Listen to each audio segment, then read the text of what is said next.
very much indeed. Andrew, delighted to chat with you. I mean, you're a political adversary, of course, of the Liberals. You're on the other side of the House. But give us your reaction to these stunning events in Ottawa over the past few days. Well, the events were, of course, shocking and really disruptive of the market. It's the beginning of the end, I think, for the Prime Minister and probably for the government, and it has economic implications. I mean, let's not forget that the Minister of Finance was about to personally announce the content of the fall economic statement, and someone else put it out, and that statement was quite disconcerting, but not surprising.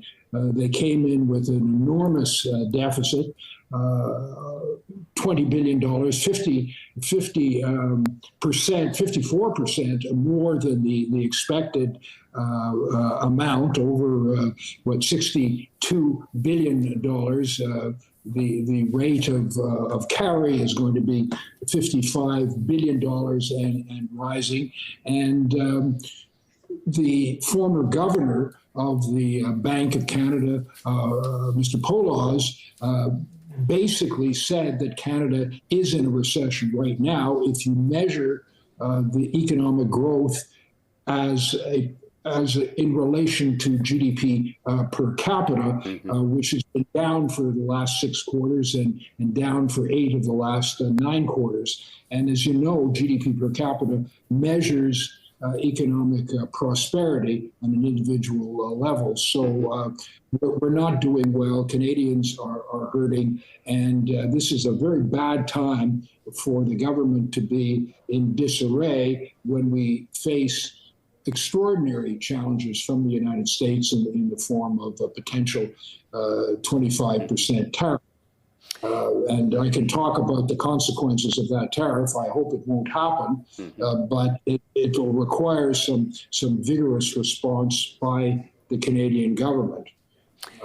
In that regard, if I may say, the incoming president, wants us to do things that, frankly, are in our national interest to do, to secure the border, to stop the movement of fentanyl, to prevent terrorists and criminals from coming in. And we have to be ready for an onslaught of immigration from the United States because of their stated intent to deport millions of illegal immigrants. But in addition to that, we have to, I think, as a matter of national honor and sovereignty, move our military expenses to meet our NATO obligation of 2% of GDP. We have to address the issue of supply management, which has increased the cost of food, particularly, specifically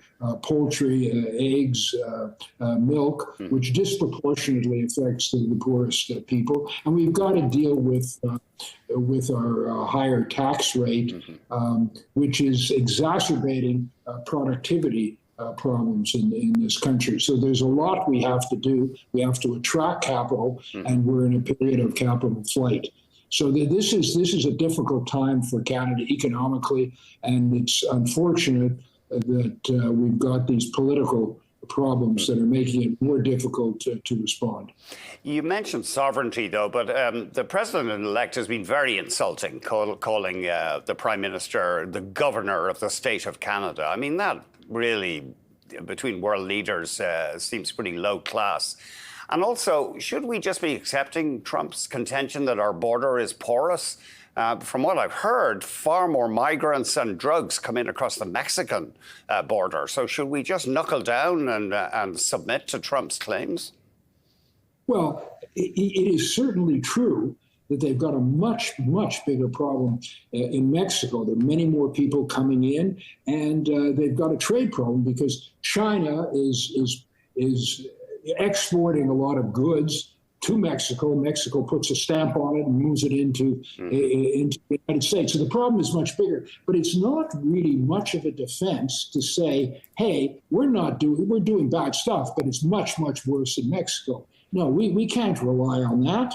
We've got to address the issues ourselves. And the border is somewhat porous, not nearly as porous as Mexico, but there is a problem. And when, the fact that the president is insulting is true, but we have to be tending to our own national interest. And when I mentioned sovereignty, I was talking about the need to have adequate military to protect our Arctic border, and we're not worried about the Americans, frankly, invading. We're worried about Russia. We should be about Russia and China intruding on areas of the Arctic which we're not occupying. And if you don't occupy territory and someone else does, you lose the right under international law. So we've got to do things in our own national interest. The fact that we're being threatened by the Americans,